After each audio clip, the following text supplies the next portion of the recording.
2022 is out, and now 2023 is in. What have we learned that we can share with you to help your RV adventures be great this year?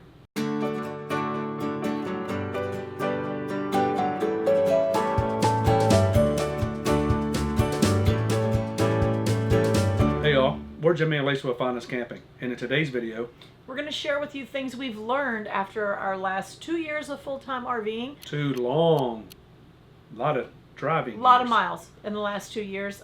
We officially started our third year in October, but since this is really the beginning of 2023, we wanted to talk about things we've learned. Some were even things we had never thought of that happened to us this year, so stay to the end so you don't miss that, because it was kind of a big one. It was a really big one. Kind of scary. Don't misunderstand. We're not trying to say that we have not had a great time, because the experiences have been amazing. The people we've met, the places we've been, our tagline, the people and the places. Amazing. But we have had a few experiences along the way. Some of them that we thought about ahead of time, but we have learned through our experiences and friends of ours and people we've met along the way that a lot of times people don't think about them, and they don't plan for the things to happen. So we just kind of want to say them out loud. Like today, we're sitting inside because there was a thunderstorm this morning and it's raining outside. Actually, it's pretty humid right now, so I didn't want the camera to be out there getting wet. But you really need to pay attention a lot to the weather. We had friends coming from Michigan down to Florida yesterday and the day before. Because we're in sunny Florida, and we were looking forward to videoing outside in sunny Florida today. They were coming down, and as they were coming down, they were showing us the tornado warnings that they were running into. So I'm a big weather guy. I pay attention to the weather a lot.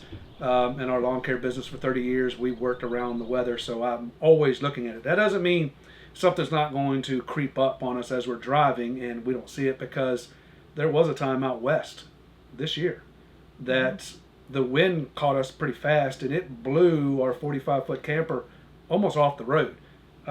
It blew it so bad that our awning, our slide toppers were flapping going down the road. So we decided we were going to stop to fix it and pull off the road for a little while and get it, let the wind die down. And it was so windy that Lisa couldn't even open the door. I had to park against the wind so we could fix the slide top. Because he had to climb up on the roof in that windstorm. So she couldn't even open the door in the camper to get the slide out. I had to literally hold the door open so she can get in. Well, first, I couldn't even get out of the truck. Yep. Like, he had to pull on the outside and me push on the inside because the wind was blowing so hard. And that's the one thing that's kind of scary as you're driving. You can see a rainstorm coming. You can see a dust storm coming. You can see snow. You can't see the wind, especially out west. There's no trees blowing around. You may see some of the sagebrush or the tumbleweed or whatever going across the road pretty fast. But as you're driving down that road and that thing just blows your truck all over the place, you can't see that. So weather is a very, very, very big thing you need to really pay attention to. If you're up north in the wintertime, you need to pay attention to the snow. If you're down south like us today, we had severe thunderstorms roll through. If you're out west, you might have dust storms, wind storms, or anything like that. So we learned to really, really pay attention to the weather. We learned to have our phones on at all times with alerts in case there's something coming through in the middle of the night that will wake us up. Well, and I think a lot of people pay attention to the weather to see what it's going to be today, too. Right, or where you are. Oh, it's going to be sunny today. Oh, it's going to be rain. And if they're calling for a big storm, you know it's coming. And then I think a lot of people pay attention to the weather on drive days, but some people don't pay attention to both. Or point A to point B. Well, and especially when you're living in an RV, like, weather's super important, especially Somebody windy. gets real scared when the wind blows and starts like, rocking the camper. Yeah, I don't mind the rain so much. I don't like the wind. But, it is what it is. And you may be familiar with the weather patterns at home, but are you familiar with the weather patterns? Not at home. Right. So, go ahead. One of the things we really enjoyed this year was we got out west a couple of times. And out west, I mean, like, Nevada, Utah, out west, because we're from the East Coast. And we got to experience boondocking, and I don't mean boondocking like an overnight boondock stay in a Walmart parking lot. No, we've done a lot of those, and those are great, and they work perfect for us on the road. Right. But I mean like boondocking out on some BLM land, which is really cool. So if you've never done that, highly recommend it. But you need to be conscious of everything out there. Right, because like in Arizona, they get like during monsoon season, all these dry riverbeds turn into rivers when they get this huge rainstorm. So you may be somewhere that you think is nice and dry, and then there's this huge storm coming through, and you get flooded. And when you're out there by yourself, there's nobody coming to knock on your door. Right, at least here at the campground, there may be a tornado siren or somebody riding up and down the road saying, hey, something's coming through. When you're out there in the middle of acres and acres and acres, they don't know where you are. So that's another reason why you really need to pay attention to weather while you're boondocking, which Absolutely. we really, really enjoy boondocking. Yeah, boondocking was amazing. And can I just say, being from the East Coast, I never understood why if we would post about a campground or a campground membership, people out west were always saying, why do y'all go to campgrounds? And I remember thinking, well, where do you camp? I do think there are some boondocking spots in the East, but they are far more prevalent in the West. So we really enjoyed the whole boondocking experience. We'll go do a lot more boondocking. The views are just amazing. As you guys probably seen one of our videos not long ago, we were down at Magnolia Beach where we were to back up right to the water, put the deck down, Beautiful, and be right over the water. There's not a campground that I know of that you can literally back up that close. If there is, let us know because we want to check that out. But please share that because I would love to camp there. If you found that campground, can you beat the price that we paid at $0 to back in over there? So I guarantee you there's not a campground out there. So let's go that way. There's not a campground out there that you can back up to the beach, to the water, that's for $0. But if there is, please share. Because we're going to be there next week. Because my only complaint about Magnolia Beach was when we were there, it was crazy hot. And that's our fault. We picked the wrong time of year to be there. All year we picked the wrong time. And if you know me, I like clear water. That wasn't clear. Not so clear. So if you have a scoop on somewhere in the Keys that we can back right up to, that is for $0, Perfect. Let us know and we'll all go down there together. Or maybe even not the Keys. That's my favorite spot. Somewhere where there's clear water or clear-ish water that you can back right up. That's $0. But while we're on the great places that we traveled to and stayed, one of the things that we had thought of, but I know of several people that do not necessarily think about them, is what if your truck breaks down? See, that's why I am the travel trailer, the towable, the fifth wheel type of guy. If something happens to your truck, you didn't lose your house unless it's a major accident. And that happened to us. Out west, out in Colorado, we blew a gasket to our exhaust. That didn't shut us down by any means.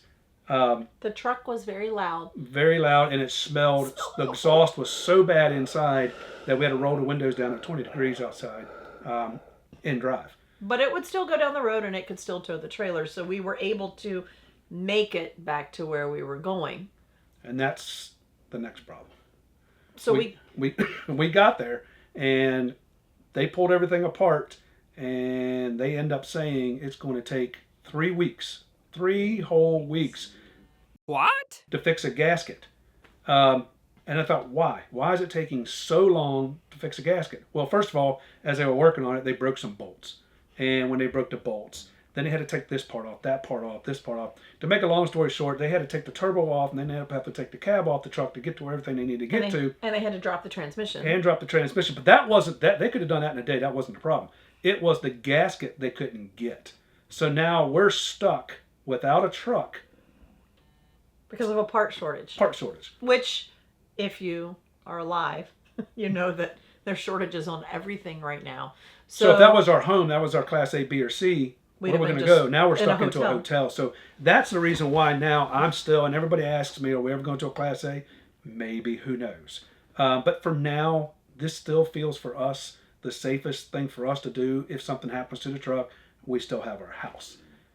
But let's go back to the truck breakdown for a minute. So you save money, you have a fund for when breakdowns happen. Just like you have a fund at your house. Fortunately, the truck was under warranty, so the breakdown cost us nothing.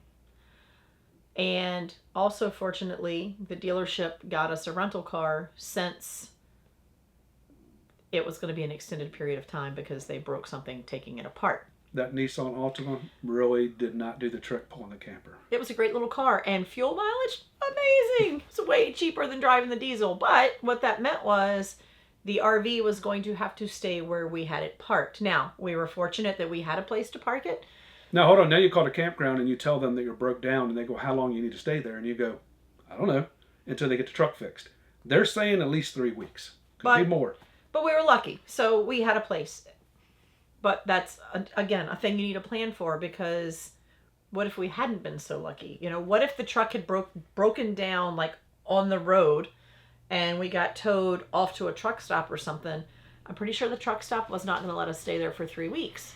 And then we'd have had to tow the truck and all the things. So just boondocking is awesome, and we recommend seeing all the places. Just keep in mind that things break down, and it could be your tow vehicle, and you not only need to have an account where you have money saved to cover those expenses could be more than just getting the truck fixed, right? That's right. Hey darling, can I tell you what's been all around? Wanna see it now? Hey darling, you know we're gonna have a really good time.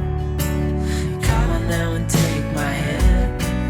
Yeah, we only get one life, I wanna make it count, honey. Come on now and take my hand. So another thing we've also learned is now that when we're not boondocking, we're not in a Walmart parking lot, a Cabela's parking lot, or whatever, but plugs for Cabela's.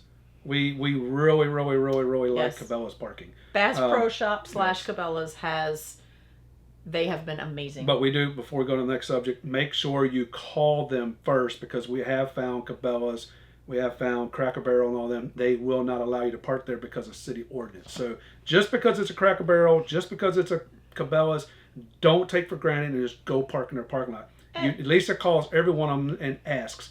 They get them on the phone, and she says, do you allow overnight parking? And they say yes. And the next question is, where do you need us to park? And they will tell you exactly where you need to park. So before you go into one, make sure you call, make sure you ask, don't take for granted, because you may wake up to a knock on the door by the police and saying, you've got to move or we're having it towed. So that's the other thing. Some of them, just the call and they're good. Some of them ask that when you get there that you come check in with them. and that is because a lot of them do have, police or security patrolling their lots. And if you haven't told them you're there and you haven't, it's not a reservation, but you haven't reserved, so to speak, your space, then they may or may not ask you to leave. So always just be a decent human being and call ahead. Say, hey, do you allow this? What do you need from me to park there? And it's also always nice to go in and buy something from them, since they're letting you stay there for free. And it doesn't have to be anything huge, but just something to, that's why Cracker Barrels are good, because you can always get breakfast there before you leave. So you're going to spend money there. But to the campgrounds, we've also found out that all campgrounds are not created equal. Not.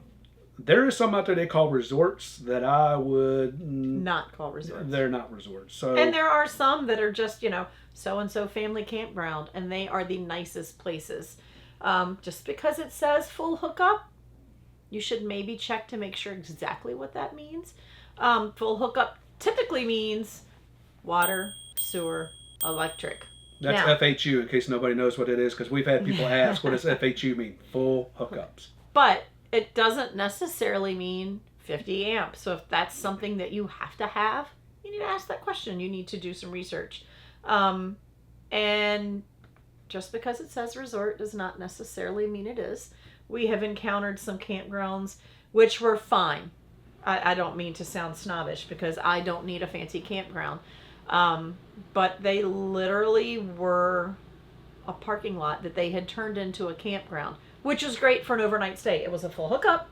It had water, electric, sewer. It had a 50 amp site, and we didn't even have to unhook. And there was a little diner right across the parking lot, so we could walk and grab dinner if we wanted to, or breakfast. Something else we found out about some campgrounds, some of them are actually harvest hosts.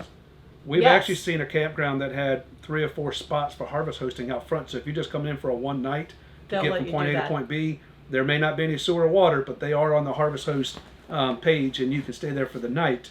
Well, and the one I found, it was free, or part of your harvest host membership, at a campground, but then they could also, I don't know, it was like $5 or $10 if you wanted to pay that to have a full hookup or just water, just electric. So there's tons of options out there.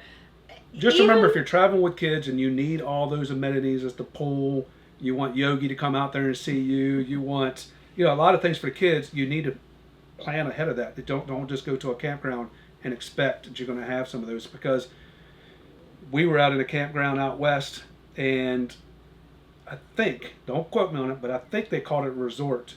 It basically, you pulled in, Lisa had to get out and go into this little room, and she put $20 into an envelope, and slid it in the door into a little hole. There was nobody even there, and you pick whatever site was open. And we never saw anybody working there the whole time we were there. So that's considered a campground. And that's okay. Like, we loved that was it. perfect. It was overnight. Actually, we stayed 2 nights. It was overnight, and it was fine. And for the price, it was great. But you need to know what you're walking into. And even it used to be that, yeah, some of these mom and pops you weren't real sure about, but like the corporate campgrounds, they're all the same. Well, KOA has 3 different levels. Yeah, they have the Journey, they have a resort, and they have a holiday. I think. So if you know what all those 3 mean, let us know, because drop it below, because I know there's a difference. And I think we've stayed at a Journey and we've stayed at a holiday. We've never stayed at a resort. So if you know what the resort is, let us know, because the ones we've stayed at have been really nice, and I think it's a difference in amenities. So like some of them have paved sites. I think every one we've ever stayed at had a pool, so I'm not real sure, but I know there's 3 different degrees. And if you've watched us for any length of time, you probably know that we are Thousand Trails members, and good Lord, it's a love-hate Thousand Trails too. Everybody thinks, oh, it's a membership, it's a membership thing. You have to be a member to stay, and all the parks are the same, or all the parks even follow the same rules, but that is not the case. If you saw one of our videos a couple weeks ago when we had our friend's truck got completely stuck in the mud, that just tells you they're not all the same. They're not all the same. That was an Encore park, but that was still part of Thousand Trails. But it's part of the network. So that's a whole nother video to talk about the Thousand Trails network and how that works. Just want to say that from park to park, the rules may be a little different. From park to park, the check-in time might be different. From park to park, they may or may not enforce that. So just because you're in a membership organization, just for instance, Orlando, Thousand Trails, they have a very strict policy. Do not show up before 12 o'clock. If you do, they're turning you around. And we saw on a Facebook page the other day, they had 180 check-ins. Yeah, and you can just go to the back of the line if you come early. And literally, you can be driving out as the people that are on time are pulling in, and then you have to get in the line behind them all. So, and it works for them. I'm not critiquing it. It works for them. They have a system and it works. And they are very upfront. They tell you what they call you the day before. Sometimes they call you the day of. They have a sign out front that says strict check-in policy, 12 noon. Don't come before then. So if you do, it's on you. But I'm just saying that's the difference in campgrounds aren't. That's the difference in campgrounds and memberships. You need to really pay attention to where you're going, what you're getting, when you're supposed to be there, when checkout is, and some campgrounds don't even care. And don't be afraid to call and ask. Even Thousand Trails parks, because our rig is so long, if it's a park we've never been to, even though I make the reservation and it says it's big enough, I will still sometimes call and say, hey, made my reservation, just double checking to make sure that you have sites that are going to be big enough for us. Because if you get there and they don't. And it doesn't matter how upset you are that they don't and they let you reserve. They just don't have it. And now you're there and you don't have a place to stay, which would be really bad. So I do have a quick question before we move on to the next thing. Do you all prefer boondocking or campgrounds? And 2-part question. If you prefer campgrounds, are you more of a mom and pop local park type of campground? Is that your preference, or do you like the KOAs and the big, the big name brand, the big? We like mom and pop for 2 reasons. First reason, we are a small business, so we want to support the mom and the pops over the big companies. The second reason is we don't need all those amenities, so we don't need everything. Don't get me wrong, we stay at KOAs. Well, our kids aren't little, so we don't need the tie-dye T-shirt, paint the pottery. I do have one, but I'm just saying we don't need all the activities for kids because our kids are grown. Now we do have a grandson and another one on the way. So that may be changing. So they're That's why the RV life, ready for change. Right. Because we have been camping, our kids are old enough, we don't need all of those frills that those big parks give, but now we're going to have more grandkids and they're going to be coming with us. So now they're coming with us, we may change our mind and start going over there because they're going to enjoy that more than just going out and riding their bikes and not having things to do. So we also have found, when space is available, I guess would be the right way to say, a lot of times the mom and pop shops are more flexible. For instance, when we're talking about the trucks breaking down earlier, what if you were parked at one of the corporately owned and they had another reservation coming in? Of course, if you can't move your rig, you can't move it. But sometimes the local guys are a little more flexible with, oh, sure, you can stay a couple more days. And some of them, even some of the corporate ones, have cabins, which is another thing. So we talked about trucks breaking down, but what if your RV breaks down? And not in the Class A sense, we've been there that's this year different. too. But if your RV, let's say your RV needs work, and maybe it's what we've had a couple times this year is we've had a problem with our slide, and we were able to get it in and get it worked on, and we were able to travel even when it's stuck in, right? As long as it's stuck in, not out, we could travel with it and we could live with it. It's better to be stuck in than out by any means. Right, and until we could get it fixed. So the key thing there is until we could get it fixed, meaning we could continue to drive it. We could continue to drive it until either we got an appointment at a dealership, maybe at home, because we do still have a Sticks and Bricks that our daughter lives in. Or maybe we could get a dealership near a family member that we could stay with them for a little bit. Or maybe not. Maybe you have to, it's broken down and has to be towed somewhere and you just have to wait. So again, we're going to dip back into that savings that you have. Maybe it's a warranty fix. So it's not going to cost you anything for the repair. However, if you can't stay in it, then it has to be towed to where it is and you're at the mercy of the dealership. And we all know that if you didn't buy it from that dealership, all dealerships are not created equal. They will get you in, but maybe not at the top of the list because you didn't buy it there. And so then you're having to either wear out your welcome with friends or family that you may be staying with, or you have the expense of a hotel because the work is covered under warranty, not necessarily your lodging. So that's another thing that you need to think about. If it is something that you can fix yourself, fix it yourself. If it is something that you can live with until you can make an appointment somewhere convenient, of course you would want to do that. If not, you may have the expense of a hotel to stay in, or a cabin at a campground, or an Airbnb, or wherever you're going to have to be. But just one of those things that you need to think about, just like at home. If your roof was being worked on, you could probably stay in it unless a tree fell through your house, and then you're going to have to stay somewhere else while those repairs happen. So it's a lot of the same things as you would encounter in a Sticks and Bricks. You just don't think that stuff's going to happen when you're out there. You just don't always think about it. But while you're out there trying to save money here, while you're trying to save money in the bank, you're trying to save money on your RV and your camping. And that's why we always do the boondocking. It doesn't cost you anything. The Harvest Host is very cheap. When you're trying to save more money, we do the 1,000 Trails membership.